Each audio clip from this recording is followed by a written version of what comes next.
오늘 성경 말씀은 누가복음 17장 20절에서 21절 말씀입니다. 제가 봉독해 드리도록 하겠습니다. 바리새인들이 하나님의 나라가 어느 때에 임하니까 묻거늘 예수께서 대답하여 가라사대 하나님의 나라는 볼 수 있게 임하는 것이 아니요 또 여기 있다 저기 있다고도 못하리니 하나님의 나라는 너희 안에 있느니라. 아멘. 한 주간도 주 안에서 평안하셨지요? 네, 오늘 저는 이 본문의 말씀을 가지고 하나님 나라가 어떻게 임하시게 되는지 영적으로 경험하지 못한 채 신앙생활을 하게 되면 어떻게 되나 이런 제목으로 말씀을 나누도록 하겠습니다. 많은 사람들이 예수 그리스도를 믿고 거듭났다고 하면서도 하나님의 나라가 어떻게 임하시게 되는지를 모르는 사람이 굉장히 많다는 사실을 제가 목회를 통해서 알게 되었습니다. 그리고 많은 사람들의 생각이 뭐냐면 하나님의 나라는 이 땅에서 경험될 수 있는 나라가 아니라 죽음을 맞이할 때 비로소 경험되는 나라라고 생각하는 사람들이 대부분이라는 거예요. 그 이유는 무엇일까요? 첫째, 성령으로 거듭남을 진짜 체험하지 못해서 그러는 거예요. 그러니까 성령의 통치와 다스림을 받게 되면은 그런 말을 하지 않게 되는데 성령의 통치와 다스림을 받지 못했기 때문에 그 영적인 영광의 능력을 전혀 경험하지 못하기 때문에 그런 말을 하는 것입니다. 여러분, 하나님 나라는 어떻게 임하게 됩니까? 귀신이 떠나간 곳에는 하나님 나라가 임한다고 말씀하고 있잖아요. 여러분, 성령이 임하신 곳에는 어둠의 세력이 떠나게 되어 있습니다. 그러니까 귀신이 떠나게 되면 하나님 나라가 경험되는 것이 마땅한데 그걸 경험하지 못하고 있다는 얘기는 뭐예요? 성령으로 거듭남을 체험하지 못했다는 것입니다. 둘째는 한국교회가 성령 충만, 불로, 능력 이런 것들은 주구장창 증거를 했는데 하나님 나라가 내 심령 속에 이루어지는 놀라운 영적인 영광의 능력을 전혀 증거하지 못했다는 거예요. 하나님 나라가 내 안에 이루어진다는 그 사실을 찬송가 495장에서 그대로 증거를 해주고 있는데 찬송가 204장에서 증거를 하고 있잖아요. 성령과 피로써 거듭난 자는 악한 마귀의 지배하는 세상 속에서 하늘의 영광을 누리도다. 하늘의 영광을 누리는 삶을 산다고 증거를 하고 있는데도 그것이 하나의 이론일 뿐이다. 그것이 하나의 지식일 뿐이다. 그것이 하나의 관념일 뿐이다. 내 안에 이루어지지 않고 그렇게 추상적인 생각으로만 이루어진다면 그냥 말씀에 기록된 것으로만 하나님 나라가 그렇게 임한다면 그것이 어떻게 능력이 될 수가 있겠어요? 여러분, 하나님 나라는 우리가 지식적으로 억만가지를 깨달아도 그 나라의 영광을 내가 경험할 수가 없어요. 그 나라의 영광은 오직 성령님이 임하셔야만 그 영광을 비로소 경험할 수가 있는 것입니다. 그러면 왜 이렇게 한국교회는 성령 충만, 불로 능력은 증거했는데 하나님 나라가 내 심령 속에 이루어지는 그 놀라운 능력은 전혀 증거하지 못했을까요? 그것은 오직 한 가지. 말씀을 증거하는 죄종들이 그 영광을 전혀 경험하지 못했기 때문에 그러는 거예요. 그렇잖아요. 말씀을 증거하는 죄종들이 하나님 나라가 내 심령 속에 이루어진다는 사실을 알고 있다면 그를 증거하겠어요? 증거하지 않겠어요? 증거하죠. 그 영광은 감당할 수 없는 영광이고 그 은혜는 감당할 수 없는 은혜고 그 기쁨은 감당할 수 없는 기쁨이고 그 생명은 감당할 수 없는 생명인데 어떻게 증거하지 않겠어요? 찬송가 493장 나 이제 주님의 새 생명을 얻은 몸 옛 것은 지나고 새 사람이로다. 그 생명 내 안에 강같이 흐르고 그 사랑 내게서 해같이 빛난다. 영생을 맛보며 주 안에 살리라. 오늘도 내일도 주와 함께 살리라. 이게 예수를 믿고 거듭난 자들의 영적인 축복된 능력이에요. 그 영광의 능력이 무엇인지를 영적으로 모르기 때문에 증거를 못하는 거예요. 그러니까 주구장창 학문적으로 지식적으로만 증거를 하는 거예요. 결국에는 성령으로 거듭남을 체험하지 못했기 때문에 증거를 하지 못하는 거예요. 둘째는 마태복음 5장 팔복의 영광을 성령의 능력 안에서 영적으로 통과해 본 적이 없기 때문에 증거를 하지 못하는 것입니다. 너무나도 안타까운 것은 그래도 수많은 날 영적인 경험들, 이사와 기적을 체험하고 수많은 시간을 떠나 기도를 드리며 온갖 은사를 체험했음에도 불구하고 천국의 영광이 어떻게 내 심령 속에 임하게 되는지를 성령님 안에서 영적으로 경험한 분들이 거의 없다는 거예요. 그러니까 한국교회가 기독교에서 가장 중요한 하나님 나라의 영광을 증거하지 못하는 거예요. 천국에 들어갈 자와 들어가지 못할 자가 어디서 결정이 될까요? 죽어서 결정되는 것이 아니라 이 세상을 떠나기 전 이 땅에서 모든 것이 다 결정돼요. 근데 우리는 죽어서 결정된다고 생각을 해요. 하나님 앞에 섰을 때 선악간의 심판을 받는다는 얘기는 뭘 의미하는 걸까요? 이미 이 땅에서 떠나기 전 이미 다 결정되어 있는 거예요. 예수 그리스도가 내 심령의 주인이 되지 않은 사람은 이미 심판을 받은 사람이에요. 주님 마태복음 7장 21절의 말씀을 통해서 천국에 들어갈 자와 들어가지 못할 자를 이렇게 증거해주고 있습니다. 16절부터 27절까지의 말씀을 제가 봉독해 드리도록 하겠습니다. 그의 이름으로 그들을 알지니 가시나무에서 포도를 또는 엉겅퀴에서 무화과를 따겠느냐. 이와 같이 좋은 나무마다 아름다운 열매를 맺고 못된 나무가 나쁜 열매를 맺나니 좋은 나무가 나쁜 열매를 맺을 수 없고 못된 나무가 아름다운 열매를 맺을 수 없느니라. 아름다운 열매를 맺지 않는 나무마다 찍어불에 던지우느니라. 하나님이 원하시는 열매를 맺지 못하는 자는 다 찍어불에 던짐을 당한다는 거예요. 이거 심판을 얘기하는 거잖아요. 이러므로 그의 열매로 그들을 알리라. 나더러 주여 주여 하는 자마다 천국에 다 들어갈 것이 아니요 다만 하늘에 계신 내 아버지의 뜻대로 행하는 자에 들어가리라. 나더러 주여 주여 하는 자마다 천국에 들어갈 것이 아니라는 거예요. 다만 아버지의 뜻대로 행하는 자만이 들어간다는 거예요. 천국을 개나 소나 말이나 예수 믿는다고 천국 가는 게 아니라는 거예요. 앵무새가 예수님을 영접하는 기도를 온전히 따라서 했다고 천국에 들어가는 것이 아니라는 거예요. 아버지의 뜻대로 행하는 자만이 들어간다. 그날에 많은 사람이 나도 이르되 주여 주여 우리가 주의 이름으로 선지자노릇하며 주의 이름으로 귀신을 쫓아내며 주의 이름으로 많은 권능을 행치 아니하나이까 하리니 그때 내가 저에게 밝게 말하되 내가 너희를 도무지 알지 못하니 불법을 행하는 자들아 내게서 떠나가라 하리라. 그날에 많은 사람들이 이 문제를 가지고 심각하게 주님 앞에 엎드렸습니다. 근데 문제는 뭡니까? 주의 이름으로 선지자노릇하며 주의 이름으로 귀신을 쫓아내며 주의 이름으로 많은 권능을 행했음에도 불구하고 주님 뭐라고 말씀하시냐? 내가 밝히 말하되 내가 너희를 도무지 알지 못하니 불법을 행하는 자들아 내게서 떠나가라. 떠나가라는 얘기예요. 절대 하나님 나라 영광에 들어갈 수 없다는 거예요. 그러니까 하나님께 주신 이 말씀의 기준이 우리에게 영적으로 분명히 세워져야 돼요.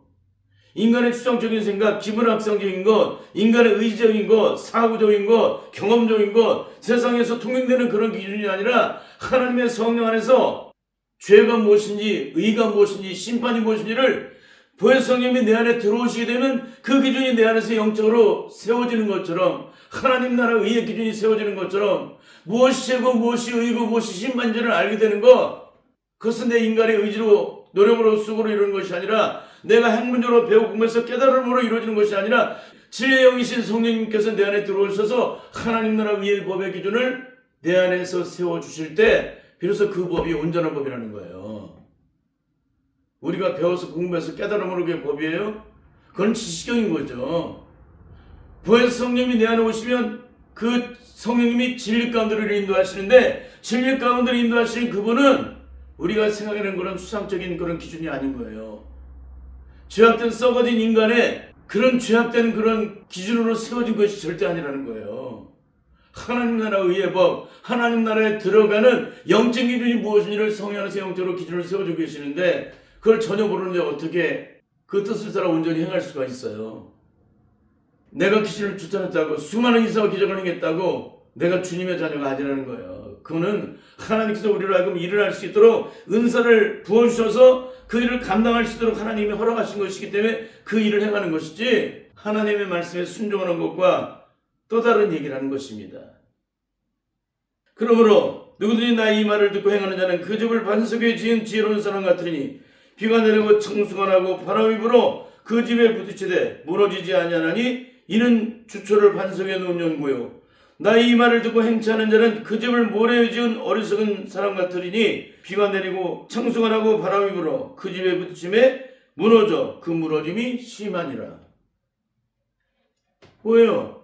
끝까지 믿음으로 순종하여 의를 드러낸 자, 하나님 말씀대로 살아가는 자는 그 집을 반석에 세운 사람과 같다는 거예요. 그러나 말씀대로 순종하지 않는 자는 모래 위에 집을 지은 사람과 똑같다는 겁니다. 하나님의 심판이 임하면 그 모든 것은 다 무너져 버린다는 얘기예요. 그러니까 하나님 나라는 성령 육신권을 다 통달하고 요한계시를 다 꿰뚫어도 하나님 말씀대로 순종하지 않는 자는 절대 들어갈 수 없다는 거예요. 이것은 성령이 온갖 은사를 체험하고 온갖 기적을 행했다 할지라도 하나님의 뜻대로 행하지 않는 자는 불법을 행하는 자들이기 때문에 절대 들어가지 못한다는 것입니다. 그런데 하나님의 뜻대로 순종하는 삶을 사지 않아도 예수를 믿기에 다 천국에 든다고 가르치고 있다면 오늘 증거된 이 말씀은 누가 증거하신 말씀일까요? 절대 이런 증거를 해서는 안 된다는 것입니다. 왜 그럴까요? 그렇게 증거를 하게 되면 전하는 자는 더 배나 지옥의 고통의 형벌을 영원토록 피할 수 없고 그것을 그대로 믿고 신앙생활하는 자들도 영원토록 그 고통을 피할 수가 없다는 것입니다. 이 말씀을 볼 때 기독교에서 가장 큰 능력은 무엇일까요? 순종이에요. 순종. 어디까지 순종하느냐가 어디까지 주님을 믿느냐를 결정하기 때문에 끝까지 순종하는 자는 주님을 끝까지 믿는 사람이고 중도에 포기하는 사람은 믿지 않는 사람이에요. 이런 사람은 절대 하나님의 영광을 볼 수가 없다는 얘기입니다. 그런데 말씀대로 순종하는 자가 어떻게 구원을 받고 순종하지 않는 자에게 어떻게 하나님의 구원의 영광이 임할 수가 있을까요? 너희는 먼저 그의 나라와 그 의로 가면 이 모든 것을 너에게 주겠다고 말씀을 하셨는데도 불구하고 하나님을 알지 못하는 이방인들처럼 무엇을 먹을까 무엇을 마실까 무엇을 입을까 주세요 주세요 불순종의 죄를 짓는 사람들에게 어떻게 구원이 임하실 수가 있을까요? 오늘 보면 누가복음 10장 20절에서 21절의 말씀을 살피면은 하나님 나라는 여기 있다 저기 있다 볼 수 있게 임하는 장소적인 개념이 아니라는 거예요. 바로 우리의 심령 속에 임하는 바로 통치적인 개념. 그분의 통치가 이루어지는 곳이 바로 천국이 이루어진다는 것을 얘기해주고 있는 것입니다. 하나님 나라는 우리의 육체가 죽어서 영육이 분리된 후에 들어가는 나라가 아니라 생명의 주가 되신 주님이 통치하신 그 자리가 바로 천국이라는 거예요. 천국. 마태복음 5장 이 산상수훈에서는 여기 대해서 이렇게 또한 증거를 해주고 있습니다. 심령이 가난한 자는 복이 있나니 천국이 저희 것이며 천국이 어떻게 임하게 되느냐? 심령이 가난하게 되면 천국이 이루어진다는 것입니다. 그런데 너무나도 안타까운 것은 그래도 성령 육신원을 다 통달하고 성령의 박사가 되었음에도 불구하고 마태복음 5장에 기록되어 있는 이 팔복의 성품이 어떻게 하면 이루어지게 되는지를 전혀 영적으로 아는 사람이 거의 없다는 거예요. 그런데 하나님 나라 의의 성품이 무엇인지 전혀 영적으로 경험하지 못하고 그저 육체를 떠나 만들어진 학문을 통해서 지식적으로 깨달은 것으로 성경을 다 통달한들 그 통달이 무슨 능력이 있을까요? 마태복음 5장에서 7장에 기록된 말씀을 무엇을 구체적으로 증거해주고 있을까요? 첫째, 하나님 나라 시민의 성품이 어떤 성품인지를 철저히 영적으로 구별해주고 계십니다. 그것은 심령이 성령의 능력 안에서 철저하게 가난하지 않게 되면 절대 7가지의 복은 채워지지 않는다는 거예요. 둘째, 하나님 나라 의의 승물을 가진 자는 악한 마귀에 지배하는 세상 속에서 이웃과 어떤 영적 관계를 형성해야 되는지를 가르쳐주고 계신다는 것입니다. 셋째, 하나님 나라의 시민권을 가진 자들은 악한 마귀가 공중월세를 잡고 있는 세상 속에서 어떻게 해야 만전만승의 승리 영광을 누리게 되는지 주기도문을 통해서 그것을 구체적으로 증거해주고 계신다는 것입니다. 넷째, 예수를 통해서 하나님 나라의 영광을 얻은 자들이 어떤 심령의 영적 상태를 이루어야 끝까지 승리를 이루게 되는지 증거해주고 계십니다. 다섯째, 십자가의 참된 구원의 생명을 얻은 자들은 세상 사람들에게 어떤 삶의 능력을 나타내는지 그것을 구체적으로 증거해주고 계십니다. 여섯째, 하나님 나라 시민은 죄의 영적 기준이 어디 있는지를 철저하게 영적으로 증거해 계신다는 거예요. 세상 사람은 들킨 죄를 가지고 얘기를 하지만 하나님 나라 시민은 눈에 보이지 않는 들키지 않는 죄를 가지고서 그 기준을 삼다는 것입니다. 그래서 우리에게 철저하게 영적으로 증거해 주기 위해서요. 일곱째, 악한 마귀가 지배하는 세상 속에서 하나님의 완전하신 보호막을 입고 머리털 하나 상하지 않는 축복을 누리는 영적 비결을 가르쳐주고 계십니다. 여덟째, 악한 마귀가 지배하는 세상 속에서 만사의 모든 일에 형통함을 누리는 축복의 비결이 무엇인지를 영적으로 증거해주고 계십니다. 아홉째, 하나님의 자녀는 원수를 향해 핍박하는 자를 향해 어떤 사랑, 어떤 기도를 드려야 되는지를 영적으로 증거해주고 계십니다. 열 번째, 악한 마귀가 지배하는 세상 속에서 그 어디나 할 나라를 온전히 경험하고 드리는 영적 비결이 무엇인지를 철저하게 가르쳐주고 계십니다. 11번째, 하나님의 나라에 들어가는 영적 기준이 무엇인지를 철저하게 가르쳐주고 계십니다. 오늘 제가 이 11가지 내용을 기록한 것은 주석책에 있는 얘기가 아닙니다. 왜 그럴까요? 성령의 능력 안에서 그것을 일일이 경험했기 때문에 그러는 거예요. 그래서 다만 성령께서 친히 주장하사 나로 하여금 인생의 끝없는 실패 속에서 죽음보다 더한 고통의 연단의 환난 속에서 그 끝없는 날 죽기 살기로 주님 십자가에서 몸을 힘으로 인해 얻은 영적 능력을 그대로 증거하고 있는 것입니다. 그런데 왜 한국교회 성도들은 그렇게도 오랜 세월 동안 신앙생활을 하고 온갖 귀한 말씀을 다 들었는데도 불구하고 천국이 어디 임하시고 어떻게 할 때 그 영광이 내게 임하시겠는지를 구체적으로 아는 사람들이 없을까요? 성령의 능력 안에서 십자가에 못 박히신 예수를 통해서 구원의 참된 영광을 경험하지 못하고 설교를 통해 학문적으로 배워 공부해서 혼적으로 깨닫고 감동받고 고백한 것을 마치 죄사함의 은총을 입었다라고 착각하고 있기 때문에 이런 처참함의 결국을 나타내고 있는 것입니다. 하나님 나라가 어떻게 임하시게 되는지 내 주 예수 모신 것이 그 어디나 할 나라라고 말씀하고 있는데 그것을 영적으로 경험하지 못한 채 신앙생활하면 어떻게 될까요? 일평생 예수 믿고도 망하는 자가 됩니다. 반드시 성령 안에서 예수 그리스도를 영접함으로 그 안에 참된 생명을 얻고 우리의 구원을 확증시켜 주시고 세상 끝날까지 우리와 동행하사 그 구원이 온전히 이루어지기까지 내 안에서 나를 주장하시는 성령님을 통해서 온전히 변화를 받고 그 어떤 환경이 주어져도 그 어떤 한나라를 경험하고 드리는 복된 성도의 삶이 다 되시기를 예수님의 이름으로 간절히 축원합니다. 아멘.